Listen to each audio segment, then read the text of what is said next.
Paulo, pode fazer a oração para nós, então? Então, vamos agradecer a nosso Senhor Jesus Cristo, a oportunidade do nosso encontro, né?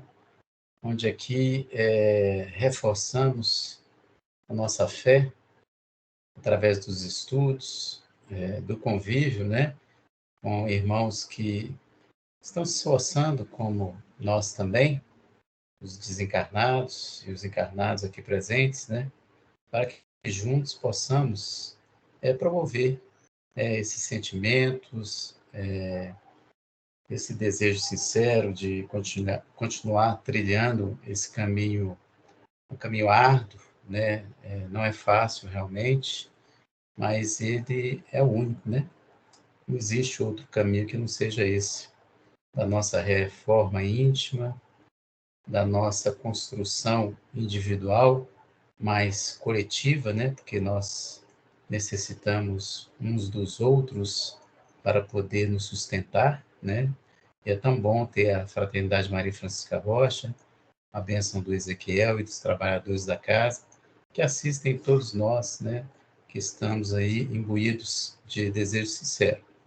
Então, nós te agradecemos pelo estudo, Senhor, e pela oportunidade de agora. Que assim seja, graças a Deus. Que assim seja. Vocês estão me ouvindo? Agora sim. Boa noite. Boa tarde, né? Então, a gente vai falar, né, hoje sobre o capítulo 16, que é exemplo cristão. Eu queria ver, vou tentar compartilhar aqui os slides que eu fiz. Então, a gente vai falar sobre continuar, né, vendo o desencarne de Dimas, e logo após a gente vai ver o desencarne de Fábio. A gente viu no último capítulo, né, e nos últimos, o desencarne de Dimas, né, e o início desse capítulo traz justamente o processo, né, de desencarne do Dimas, agora que ele está no plano espiritual, porém ele está extremamente debilitado, não só fisicamente ele está desencarnado, né, não só emocionalmente, como espiritualmente falando, né. Então, assim, mostra bem que ele foi uma pessoa extremamente bondosa, caridosa, mas quando a gente vai avaliar, né, o porquê disso tudo, ele teve algumas falhas relacionadas à sua própria família. Ele não preparou a sua família, né, para o seu desencarne, ou seja, ele não dividiu com a família os conhecimentos que ele adquiriu sobre as questões espirituais, né, e sobre todas as situações que poderiam advir do desencarne e da própria falta, né, que ele faria para a família. Então, os lamentos da esposa, os lamentos dos filhos, né, fizeram com que ele tivesse esse desalinho e esse desgaste tão grande após o desencarne, mesmo tendo sido uma pessoa, né, extremamente bondosa, extremamente caridosa, mas que infelizmente se perdeu, né, na questão ligada à família. E a gente vê, pelo que a própria doutrina nos fala, né, que o lar, ele é uma oficina bendita, ou seja, a gente precisa não só ser carinhoso, que ele era com a família, mas dividir, né, todos os ensinamentos que, porventura, a gente tiver. Eu não falo que tenha que ser simplesmente uma questão ligada à doutrina espírita, né? Porque a doutrina espírita, a gente pode perguntar, ela é consoladora, mas ela vai nos trazer, né, a certeza de realmente, após a gente desencarnar, o conhecimento espírita, ele vai nos salvar? E, na verdade, o conhecimento espírita, ele pode nos salvar, né? Ele tem um potencial de nos auxiliar. Porém, a forma como a gente vai lidar com esses ensinamentos é que vai fazer todas as diferenças, né? A gente não precisa necessariamente ser espírita, porque a fé budista, a fé cristã, né? E muitas vezes até alguns ateus que a gente conhece têm muito mais capacidade, né, de viver de forma cristã do que muitos de nós, né?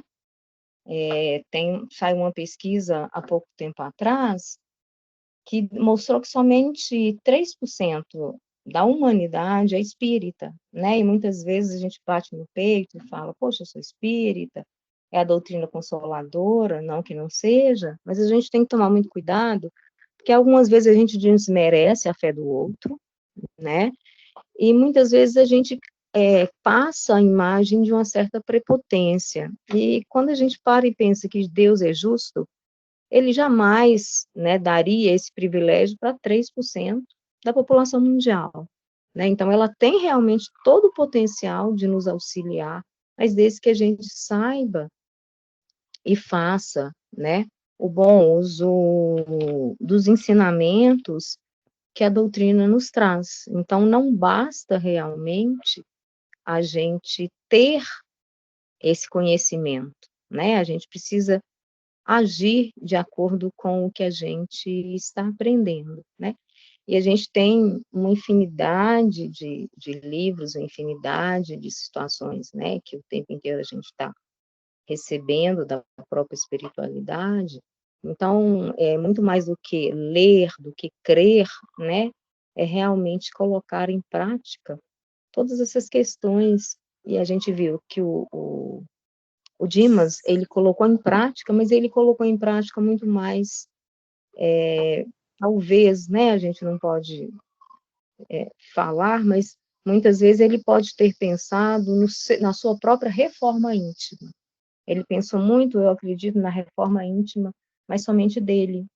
E quando ele precisava ter se preocupado e ter pensado, né, em fazer com que a sua família caminhasse com ele.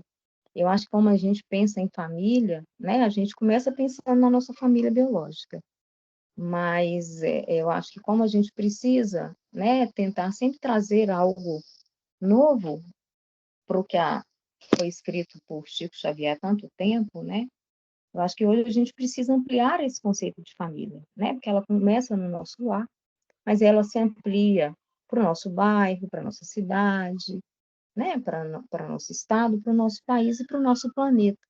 Então, acho que a gente hoje, né, precisa trabalhar com o conceito da família universal. Então, eu acho que quando a gente fala que a gente falhou em família, né, a primeira célula da nossa sociedade tem que ser a família, e é nela que a gente tem que agir de forma talvez mais intensa, mas como Jesus nos disse, né, quem é nosso pai, quem é nossa mãe, quem são meus irmãos, né? A gente precisa também ampliar um pouco esse conceito para que a gente não fique simplesmente ligado a essas questões, a esse apego, né? Minha mãe, meu pai, né? Meus filhos. Até eu me lembro um tempo atrás que a Isabel falou sobre a questão, né? Do vínculo familiar. E a gente sabe que isso é extremamente forte, né? Poderoso e necessário. A gente precisa realmente trabalhar com tudo isso e viver isso tudo de forma muito intensa, né? Mas a gente não pode se limitar simplesmente, que acho que foi o que aconteceu com Dimas, né? Ele dividiu com a caridade com todo o seu entorno, mas ele, né, na minha percepção, a caridade com a própria família, talvez ele tenha se equivocado na forma de agir, né? Porque não basta dar carinho, não basta dar amor, né? A gente tem que, na verdade, trazer conosco a nossa família para tudo que a gente conhece, distribuir realmente todas as bênçãos que a vida nos dá. Eu acho que o conhecimento religioso, por mais que ele não seja somente isso, né, que vai nos levar a um crescimento espiritual, eu acho que ele é muito importante.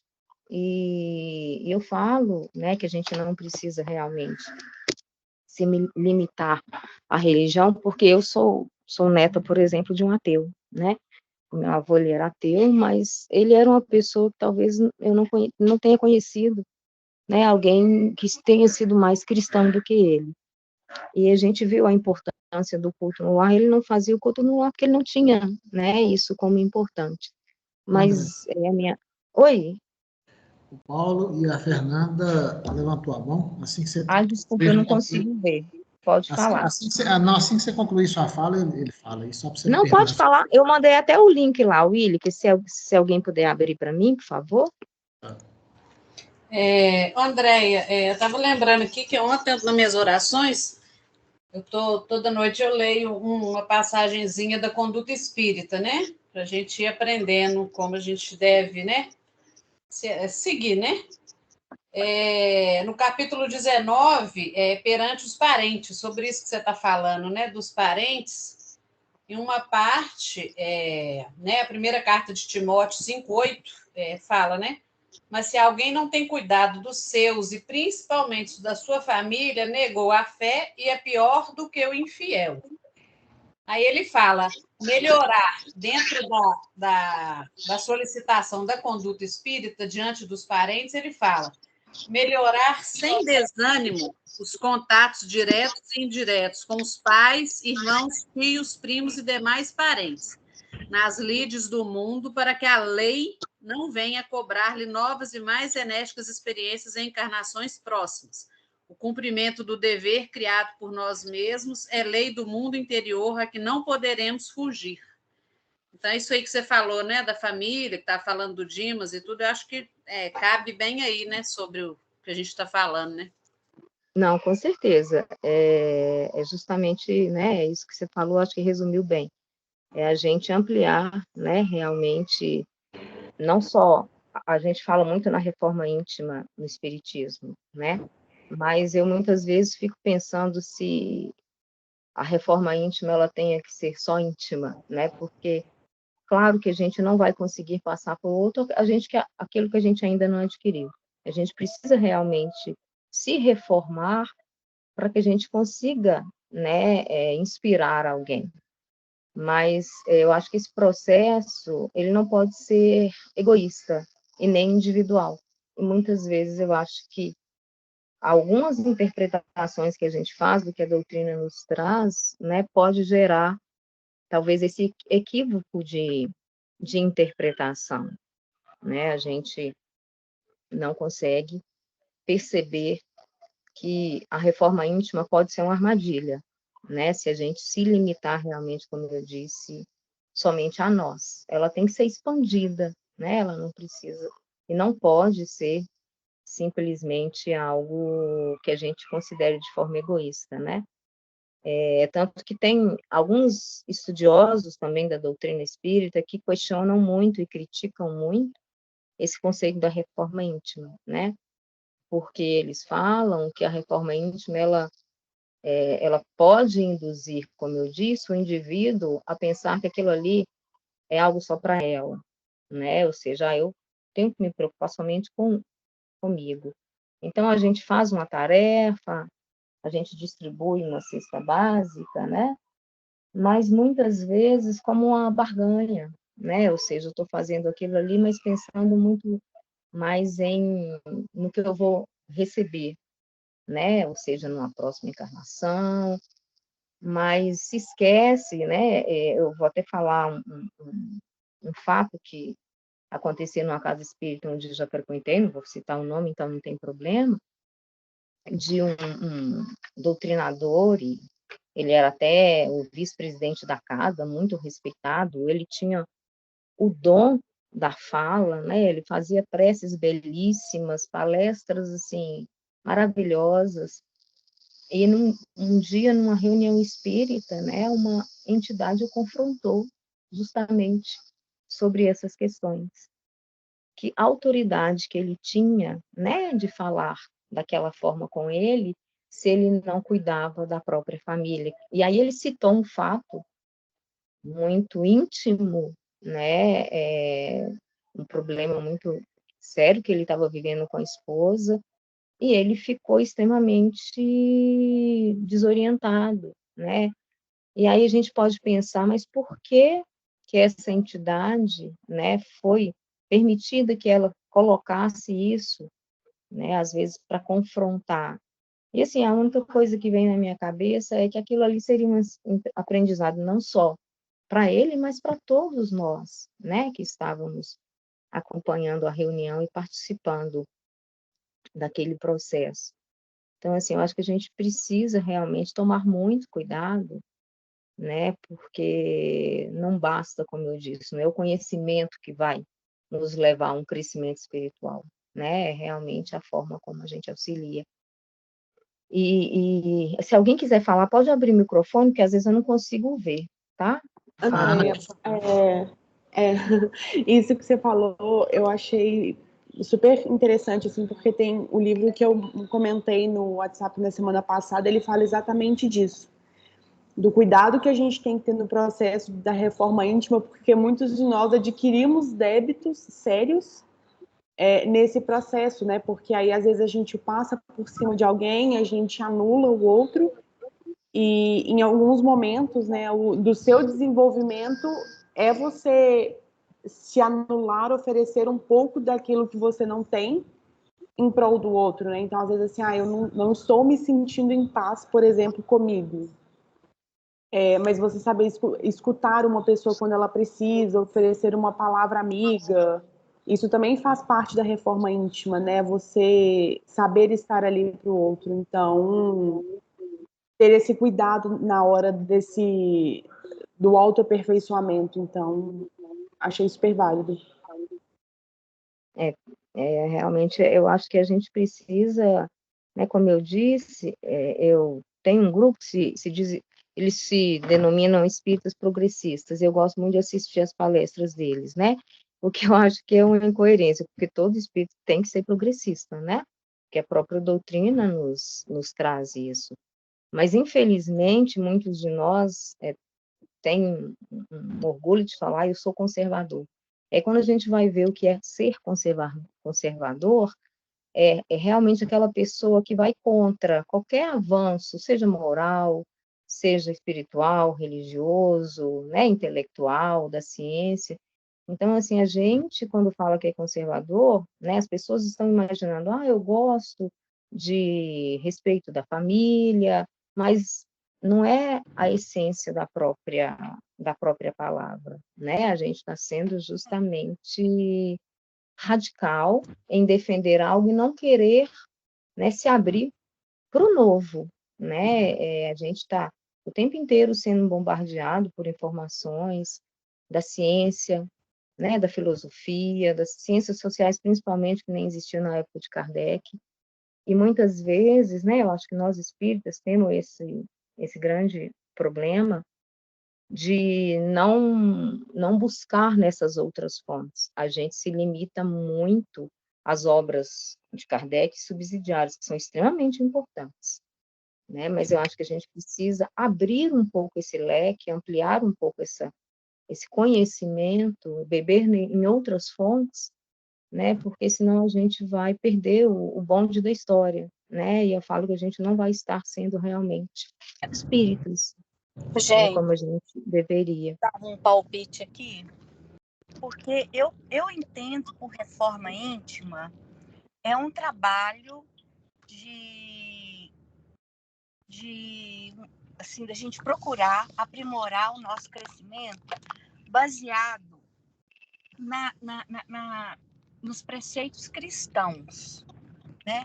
Então, eu não consigo imaginar que seja verdadeiramente reforma íntima alguém que trabalhe apenas em benefício próprio, sabe? Eu acho que a verdadeira reforma íntima é aquela que abraça ao próprio ser, mas principalmente abraça o trabalho que o Cristo nos delega aqui na Terra. Ou seja, o auxílio ao próximo, seja onde for, seja como for, é o auxílio ao próximo.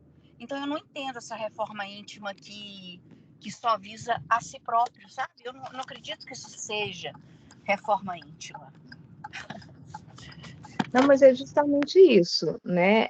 Mas a minha visão, posso estar com a visão equivocada, eu acho que a gente muitas vezes se limita, né, como eu disse, né, muitas vezes os nossos atos, por mais caridosos que eles sejam, por mais que a gente, né, faça, será que aquilo ali eu estou fazendo com a alma, né, ou eu estou fazendo com o meu ego mesmo, com a minha vaidade, para que amanhã eu tenha algo em troca. Então, assim, o que eu falo em reforma íntima é justamente isso. A gente Eu tem acho que que é um fazer dos justamente como maiores você falou. eu acho que isso é um dos maiores perigos, sabe, Andréia? É a pessoa trabalhar para o próximo, visando não assim como prioridade o bem do próximo, mas quantos créditos que ela vai conseguir com isso, sabe? Eu acho que muita gente faz esperando troco de volta. E eu não acho que isso seja verdadeiro. Não, mas é justamente isso que eu quis colocar, né? O cuidado que a gente tem que tomar para não cair nessa teia, porque muitas vezes isso é inconsciente, né? A gente não percebe que as nossas atitudes nos levam muitas vezes a isso. Então, assim, acho que a gente tem realmente que se preocupar e refletir até onde, né, o desejo que eu tenho é do auxílio ao outro, ou é simplesmente me beneficiar? Porque é o que a gente fala, né? A reforma íntima, ela não pode ser somente para mim.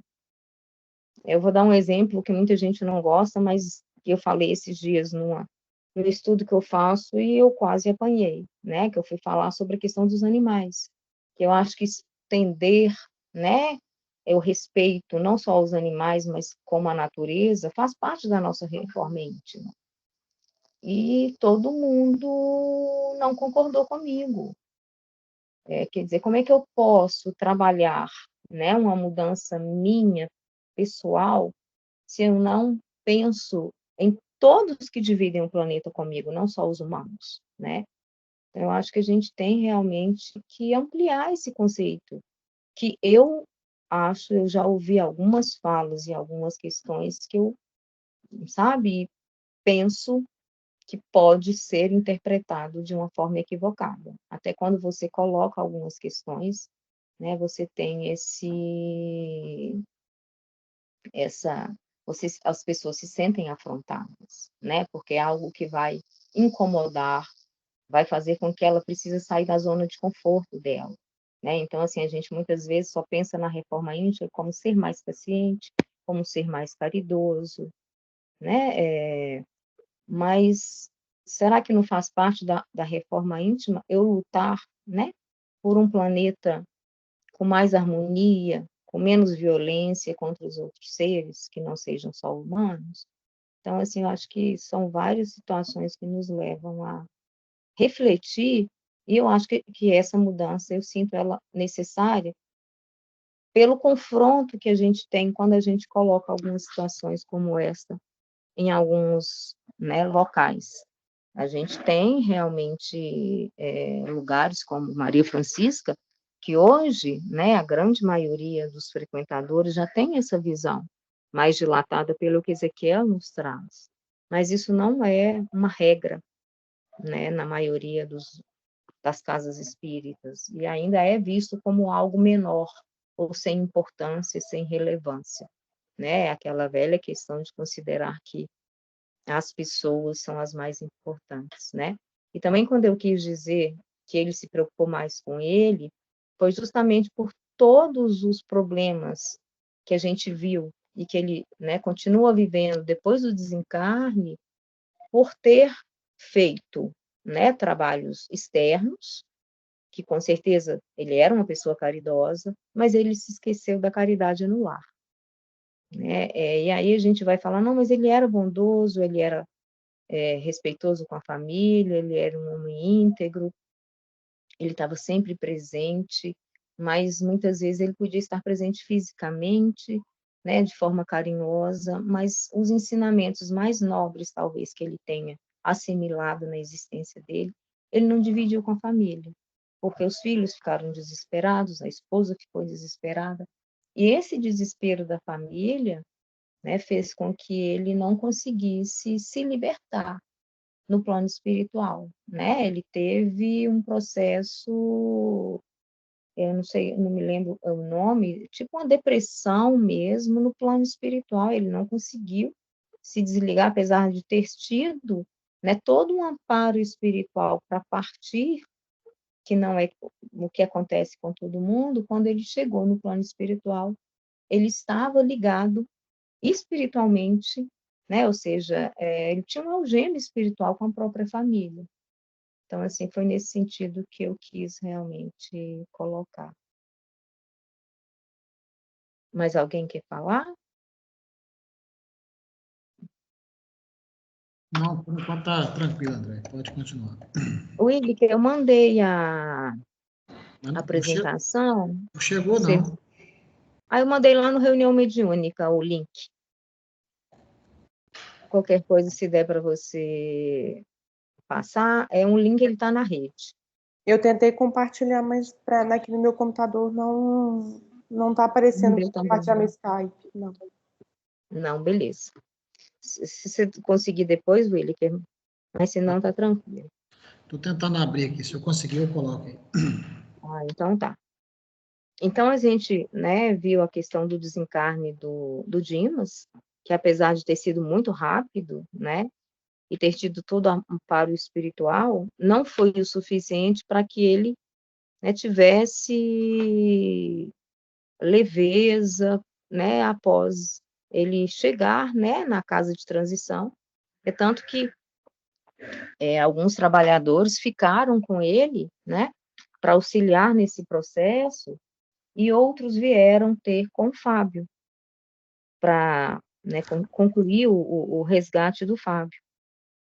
Então, a gente vai ver que no caso do Fábio, né, isso foi totalmente diferente, porque ele era uma pessoa também como o Dimas, né, um trabalhador, tinha um corpo muito adoentado, né, ele sempre desde criança, até o pai dele comenta que ele foi uma criança muito frágil.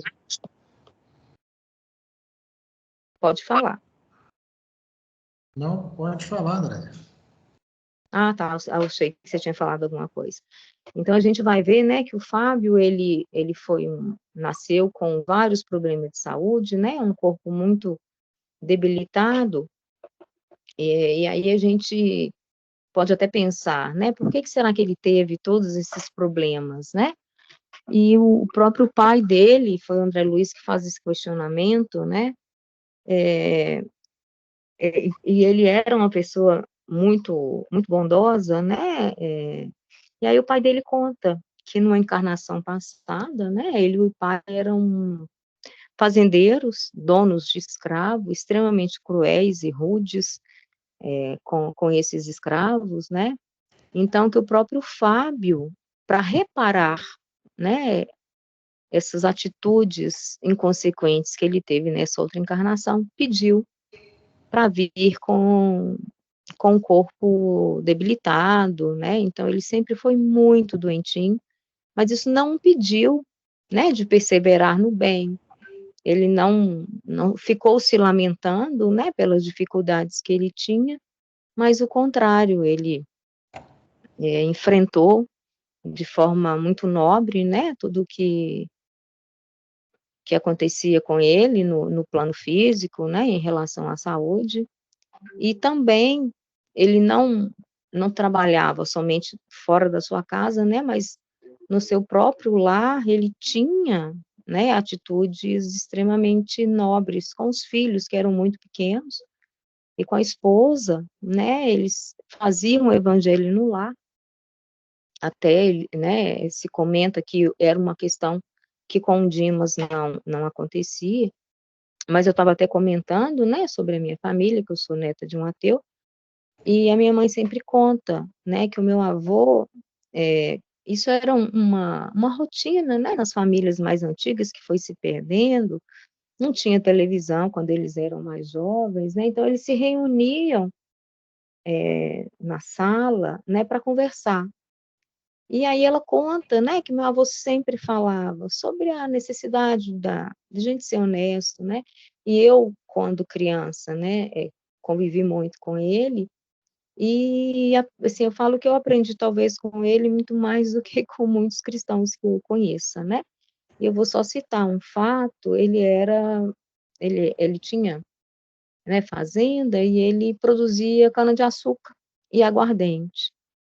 E aí, um belo dia, ele se tornou juiz de paz da cidade, ele não era advogado, mas naquela época, né, era muito mais em função da própria ascendência que a pessoa tinha moral, né, era uma cidade muito pequenininha, de 5.000 habitantes, e ele começou a perceber, né, que a bebida que ele fabricava trazia um mal muito grande, muitas brigas, famílias sendo destruídas, então, ele contava isso pra gente, né, que um belo dia ele falou: "Poxa, eu não posso mais fazer algo nesse sentido", então ele parou de fabricar aguardente e começou a fabricar rapadura. Então, assim, eu acho que nos mostra, né, que não é somente a crença religiosa que tem esse poder, né, de fazer com que a pessoa tenha as percepções do que é certo, do que é errado, como eu disse, né? Deus não seria injusto com tantas crenças, tantas religiões e um percentual tão pequeno de espíritas, né, de a gente achar que somente nós teríamos esse privilégio, né?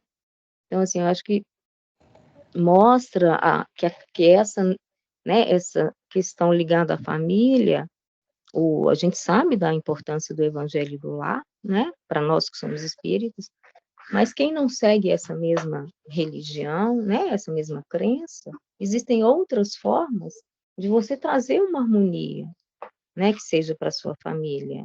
Então, assim, acho que o Fábio, ele cumpriu de forma muito honrosa, né, toda o compromisso que ele tinha com as crianças, né, com os seus filhos e com a sua própria esposa, né? Então, assim, ele não veio numa reencarnação para uma missão como Chico Xavier, né? Que dizem que ele veio com o corpo também muito adoentado, com muitos problemas, viveu dramas familiares muito graves, né? Foi abandonado pela mãe desde criança, abandonado não, a mãe faleceu quando ele ainda era muito, muito criança, né? Viveu com a madrasta, com a tia, a madrinha, que o maltratou muito, e depois o pai casou de novo, e os filhos foram todos divididos, né? Porque o pai não tinha condição de cuidar, e essa nova esposa, que não era, né, a mãe biológica, ela falou que se casava com uma condição, desde que o pai do Chico reunisse novamente os filhos na sua casa. Então, assim, a gente vê a nobreza, né, por exemplo, dessa pessoa, que casou com uma pessoa com vários filhos, e os filhos já estavam todos separados, mas ela quis, né, reunir novamente a família.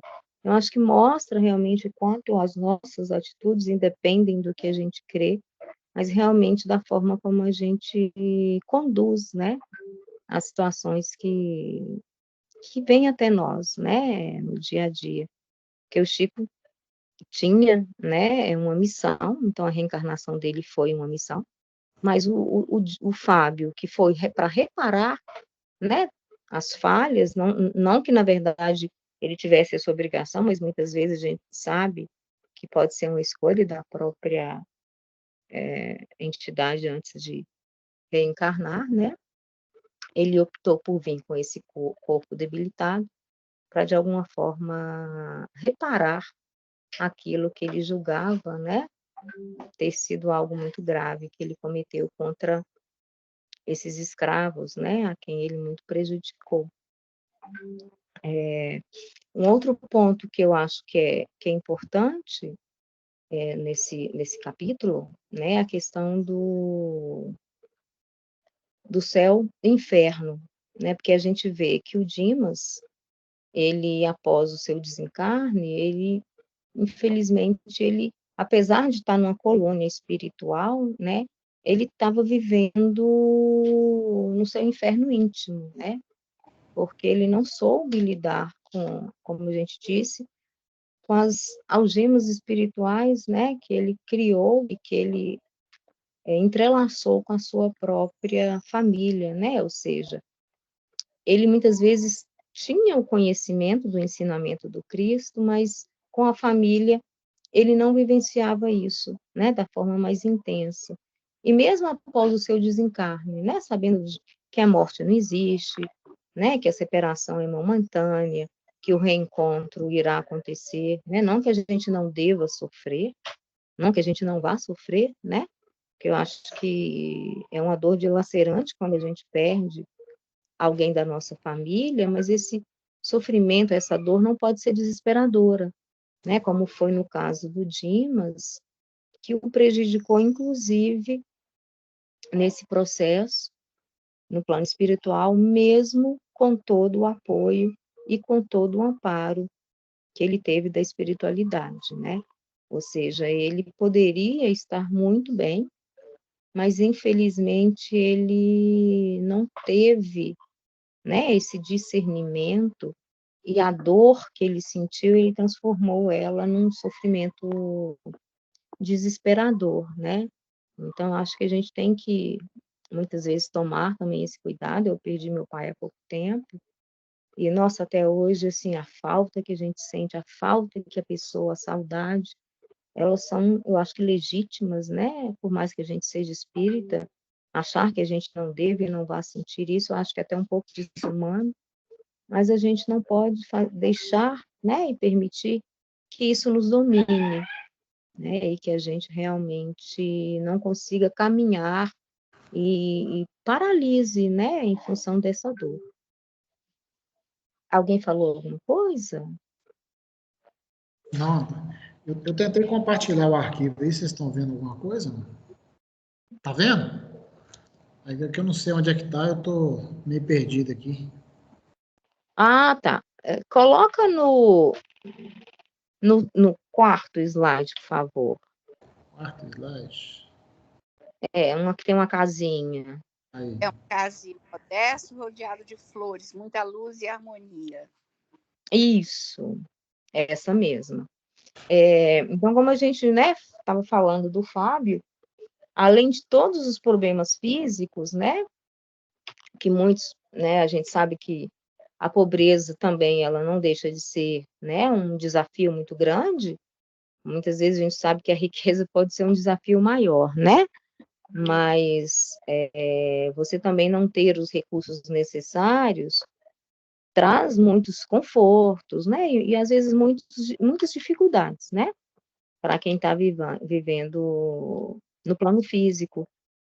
E o que eles nos trazem é que, apesar disso tudo, eles tinham uma casa extremamente humilde, mas rodeada de flores, né? Então, assim, acho que mostra também o cuidado que ele tinha com o lar, mas não só o lar espiritual, emocional, mas o lar físico. Eu acho que tem um tema que a gente usa muito hoje, que é a questão da gentileza urbana, né? Ou seja, quando a gente tenta trazer acolhimento para quem está passando na nossa porta. Não que a casa precisa ser uma mansão, nem ser luxuosa, mas que ela seja acolhedora, né? Então, assim, acho que até nisso demonstra o cuidado que o Fábio tinha com todos, né, que estavam no seu entorno. E o que eles falam é que tinham, né, casas sendo construídas mais ou menos próxima deles, casas realmente muito, de um nível material muito maior, muito mais luxuosas, né? Mas sem a luz que a casa do Fábio tinha, sem a harmonia, né, que existia na casa dele, né? Então, assim, acho que também nos traz muito essa questão da dificuldade financeira, que por mais que a gente saiba, né, ela nos limita, mas ela não nos impossibilita, né, de viver em harmonia e de realmente trabalhar com a nossa família, né, e também com cuidado com todos aqueles que estão dividindo, né, que eu falo que, quando eu falei da família universal, acho que tem muito a ver com isso, né, que a gente não pode se preocupar, pode passar, Wilker, somente com a nossa família física, né? Mas a gente precisa fazer isso de uma forma que seja não limitante, né? Ou seja, eu expando realmente, né, a minha compaixão, o meu amor com quem está dividindo o planeta comigo, né? Mas eu preciso realmente pensar que a minha família tem uma importância e uma relevância muito grande e que eu não posso, né, e não devo me esquecer dela. Então, assim, a gente tomar realmente, refletir para que isso não aconteça, né? E a gente sabe que, infelizmente, a gente pode ser levado a isso pelo excesso de compromisso, ou numa casa espírita, ou profissional, né? E muitas vezes, só voltar para casa, a gente sabe, né? Esse caso que eu contei dessa reunião mediúnica, que o espírito confrontou o doutrinador, ele depois ficou muito chateado, mas ele disse que para ele foi um ensinamento muito, muito nobre, porque ele só chegava em casa para dormir. Ele saía do trabalho, ele ia para a casa espírita, no final de semana ele ia fazer tarefa espírita, né? E às vezes ele ficava dias sem ver os filhos, só via no final de semana e em poucos momentos, porque ele tinha assumido vários compromissos, né? Ele não tinha conseguido perceber que ele estava realmente se descuidando desse cuidado com a própria família, né? Pode passar, Willy, por favor. E a gente já falou a questão da família universal, né? Por mais que a nossa família tenha essa importância, a gente não pode se limitar a ela, mas não deixando, né, jamais ela como a segunda opção. Eu acho que ela tem que ser realmente a nossa primeira preocupação, né? E expandir, se possível, por que não, né? A família fazer parte dos nossos trabalhos. Nem sempre vai ser possível, não quer dizer que os nossos filhos vão ter que seguir, né, a nossa crença, mas eu acho que desde que a sementinha seja plantada, né, não da religião muitas vezes, né, mas dos ensinamentos que ela nos traz, eu acho que isso que é o mais importante, né? A gente já falou aqui da questão da reparação e da missão, né? Pode passar, Wilker, por favor? Você coloca no céu e inferno, para mim, são 2 slides depois da casinha, por favor. E tem uma frase, né, do livro que eu achei muito interessante e que mostra, não, acima, por favor, 2 acima, o que mostra o céu e o inferno. É esse aqui, não? Não, esse aí é depois da família universal, o segundo, isso mesmo. Né? Esse mesmo. Então, eu acho que tem uma questão muito importante, né, nesse capítulo, que justamente eles falam que no culto ativo da cooperação fraterna, todavia, cada homem por si elevar-se-á ao céu ou descerá aos infernos transitórios em obediência às disposições mentais em que se prende.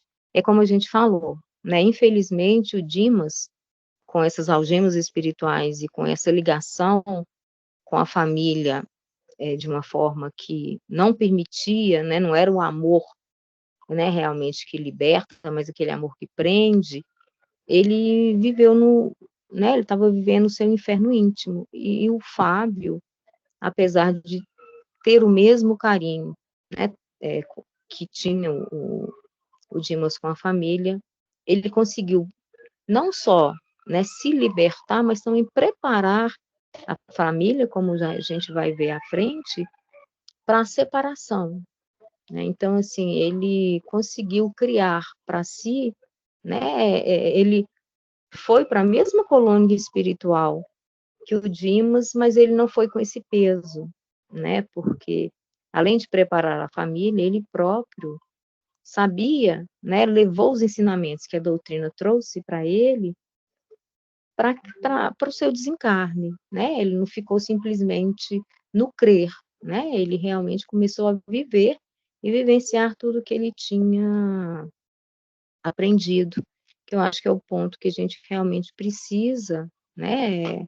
Ver a doutrina como realmente libertadora, e não como algo que nos prenda, né? Então, assim, é mesmo para a gente repensar esse amor que a gente tem, esse apego, né?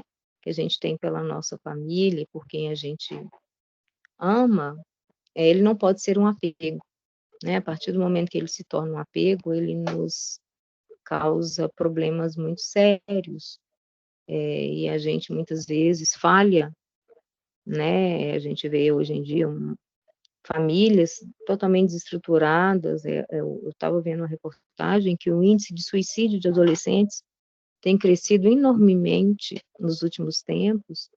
Por quê? Porque as pessoas não estão sabendo lidar com as frustrações, né? Com o não.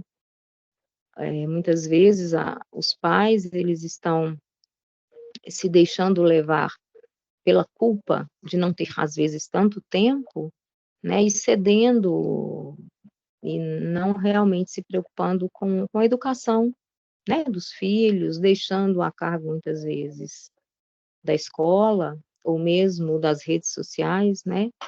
Então, eu até citei também o exemplo do meu avô, porque eu acho que a gente precisa, né, as famílias precisam retomar um pouco dessas, né, do que a família antiga tinha, do diálogo, né, da convivência em família.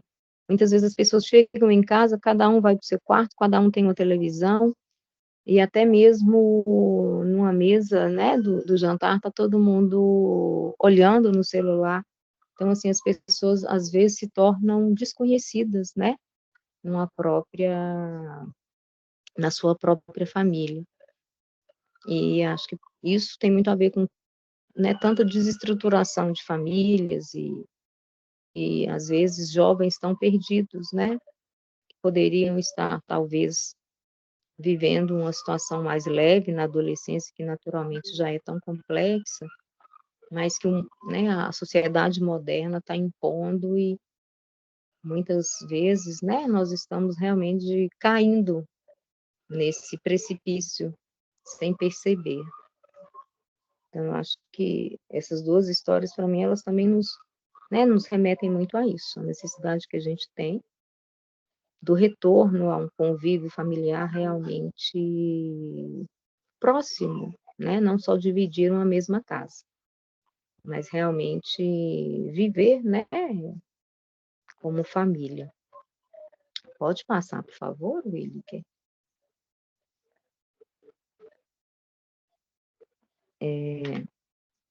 Você passa para o próximo slide, por favor? Passar outro? Isso. A gente vai ver que o Dimas, né, o Fábio, assim como o Dimas, ele teve muito auxílio no desencarne. Ele teve, na verdade, o mesmo auxílio, né, que o Dimas. Porém, o desencarne, né, eles conseguiram romper os laços de uma forma muito mais rápida, pelo próprio preparo, né, com que o Fábio, ele se preparou para isso, né? Então, ele tinha o conhecimento da doutrina, ele tinha a vivência, né?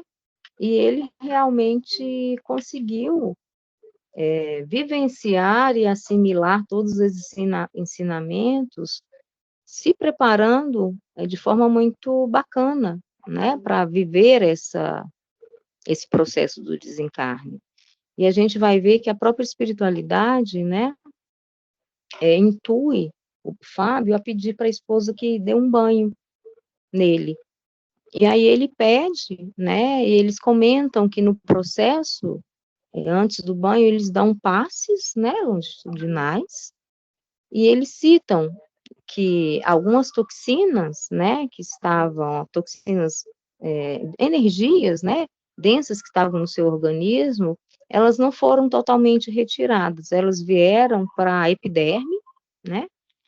E aí eles intuíram o próprio Fábio a um banho, né? Para que ele pediu à esposa que desse um banho, para que a própria água limpasse, né? Esse resíduo dessas toxinas que, de alguma forma, né? Essas energias, ligado a todas as questões, né? Do próprio processo mesmo, da fragilidade que o seu organismo estava passando, que fossem eliminadas na água.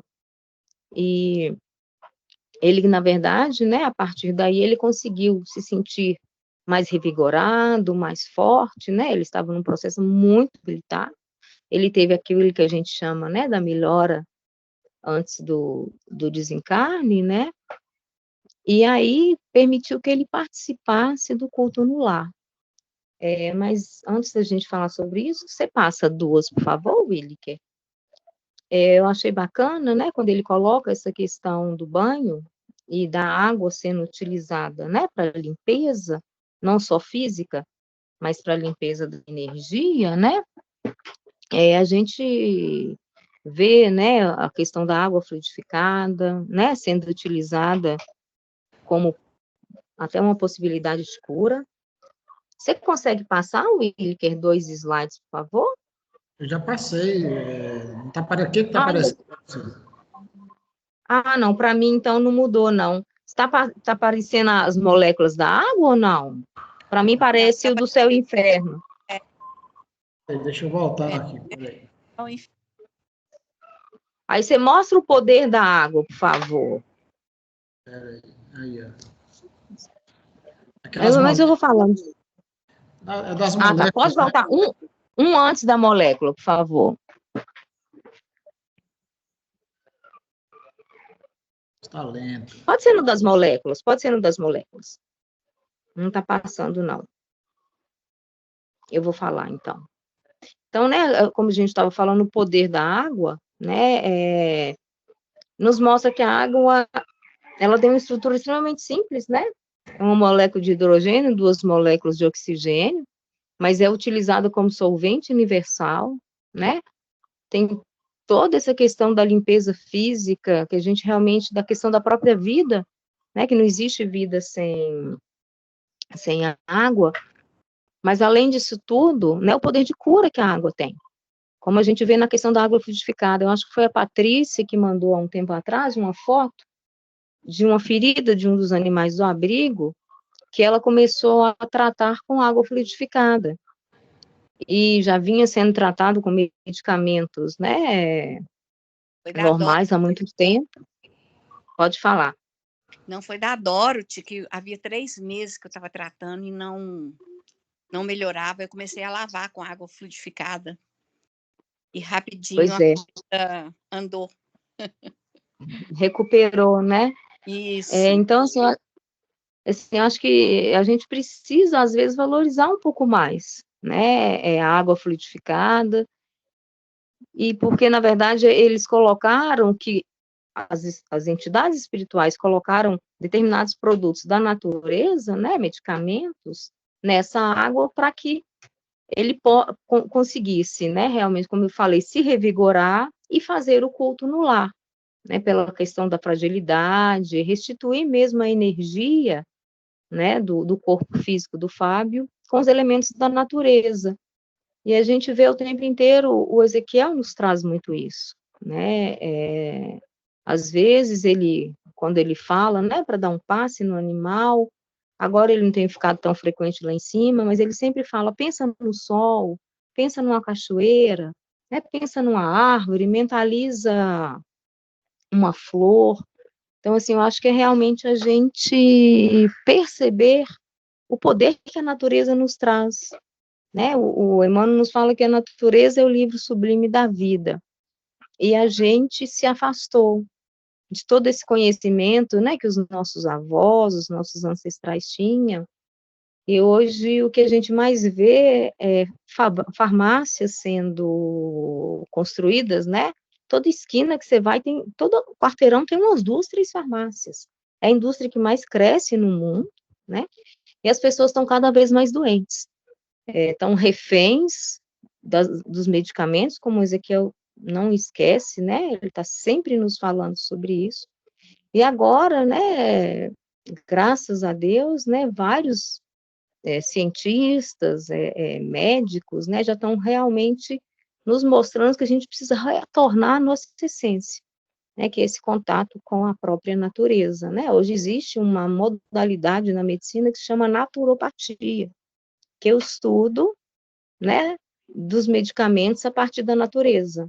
E até tem um médico que ele fala, né, que a água, que a gente não deveria beber a água como a gente retira ela de um filtro, ou por quê? Porque ela está com muito cloro.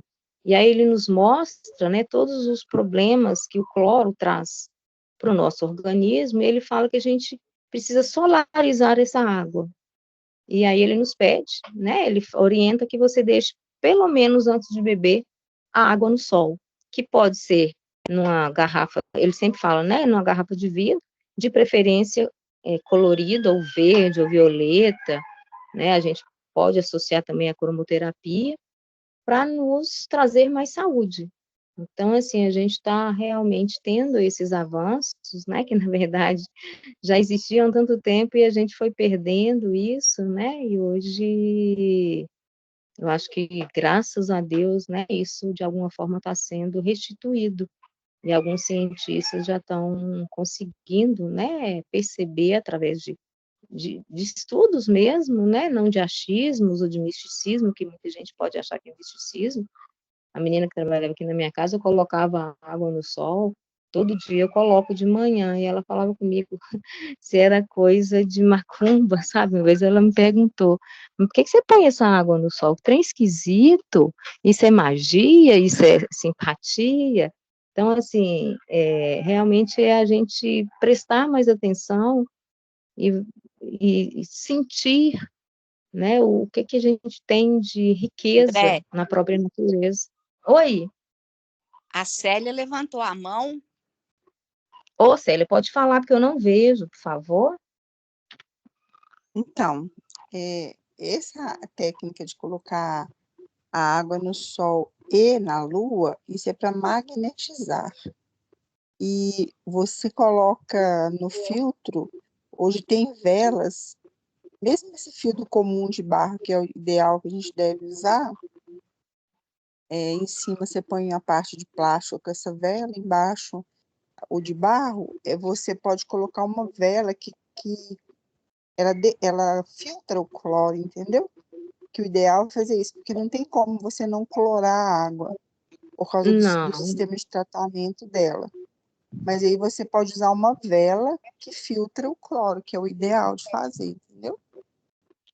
não, eu até uso filtro de barro aqui em casa, eu tenho essa vela, mas ela não elimina todo o cloro. Claro que a gente não pode eliminar, a gente precisa tratar, né? O cloro, ele é necessário, mas para que a gente vá consumir ela, para ingerir essa água, eles falam até deixar esse vidro aberto para que né, o cloro volatilize, ele, né, seja liberado, mas o tratamento ele é extremamente necessário, né, realmente.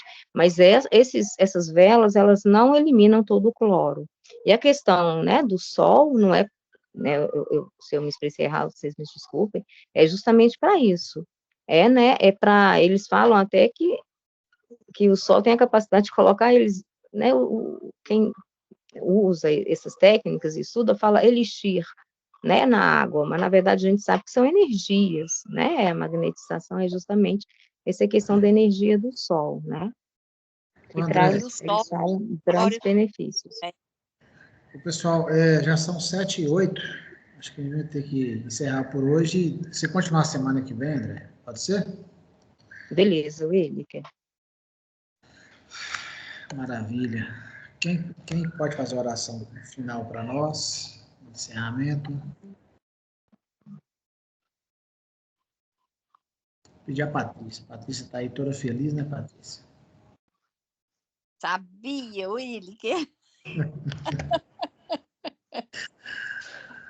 Ai, meu Deus. Então vamos lá, mais uma vez, agradecendo a essa oportunidade tão preciosa que a gente tem de estarmos juntos, comungando o ensinamento que Jesus nos deixou, né, e procurando colocá-lo em prática em prol da nossa evolução espiritual e da ajuda aos nossos irmãos.